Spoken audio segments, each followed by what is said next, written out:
who's been buying the dip? I actually think you'll be surprised. Hello everyone, this is OG Crypto and NFTs. My name is Troy, and we come to you several times a week going over the latest crypto news and opinion. First article here is from CNBC. It says cryptocurrency, managing your financial life using digital coins. As we're seeing the adoption of crypto, more and more companies are giving options to receive salaries and payments via crypto.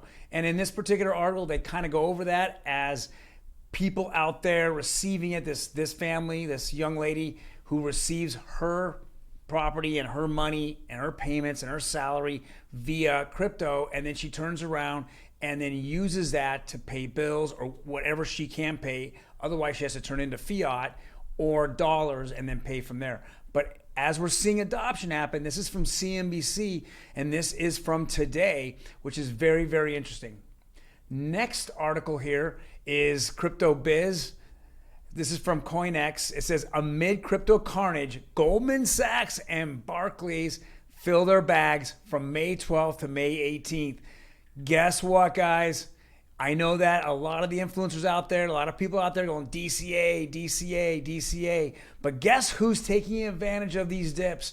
You get it. It's the big boys. They're coming in and buying up the dips, and they're doing it silently. They're not telling you.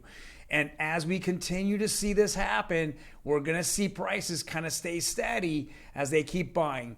We're hoping that, for most of us who DCA a lot, it goes down. But as long as these bigger companies come in, Goldman Sachs, and buying up these dips, we're not going to see those real small or real large downtrends or bear markets.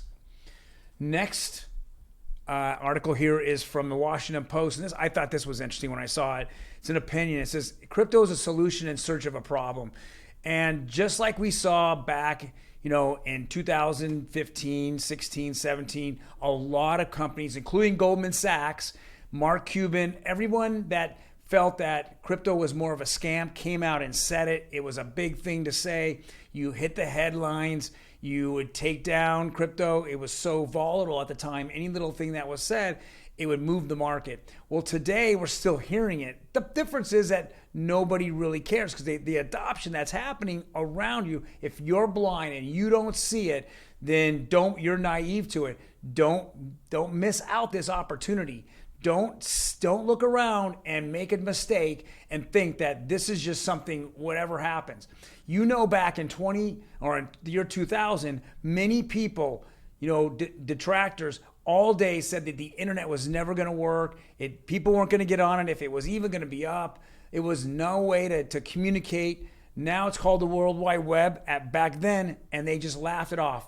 Today, 20 years later, crypto is that. It's the next form or the next phase of the internet called Web3. And now you're seeing, currencies, such as Bitcoin being adopted by countries, and we're seeing the blockchain in smart contracts being done in instant time for very little fees, much, much better than the old system that's going on right now. Next article here is Ethereum developers move merge hopes to August. Their test net to bring up ETH 2.0 is in June. Everyone's excited for the test net, and they're hoping to put up their entire net or move it over to proof of stake in August. Everyone just seems to be, this could be the big moment in which we see crypto take a very big move up. It can really pull this market up and make it happen. If ETH can pull this off. Now, if ETH has a hiccup here or there, which typically in the past they've had little hiccups, this can really hurt the market as well. So we're hoping that this time all the developers and Vitalik have their crap together. So when they actually move it over to proof of stake, helping the environment, running much cheaper, gas fees, doing a lot of things good, putting much more traffic over their network, right? That it happens smoothly. If it does, we should see a pump somewhere in August or September. And lastly, Do Kwon, and this is obviously Terra Luna. This guy does not want to be out of the highlights here. Do Kwon, which is the founder of Terra Luna, he is now trying to restart, Terra Luna off to split the chain. Now, we all know that in South Korea, he's already in trouble with the government. He owes about $80 million in taxes. We think this is the ploy to get that money to pay off the government. But if you look at this, he put out a proposal of a breakdown of who would get the coins off the side chain or the split chain that he would use. UST holders at this point would get 15%. And he breaks it down to, Terra holders, new investors coming in, I think it's 40%. He breaks it all out. Now, I took this to a poll, and it was a resounding no. The community came back and said, no, we're not doing it. So instead of just letting this go or rethinking it, now he's gone to the validators, and he's asking them to approve it to keep the network up and do a side chain, and to keep with his proposal. So we're going to see what happens here. This is going to be very interesting. I think now he's in desperate mode, and he needs the money. Otherwise, he's going to be a man on the move and flee away from all the taxes he owes. Now, does he have other money? Yes, he does. Now, we know that he had to lock in his AVAX or Avalanche, and there's some, BNB or Binance coins. Supposedly has over 300 Bitcoin still around, but those are the community war chest. That's not so much him.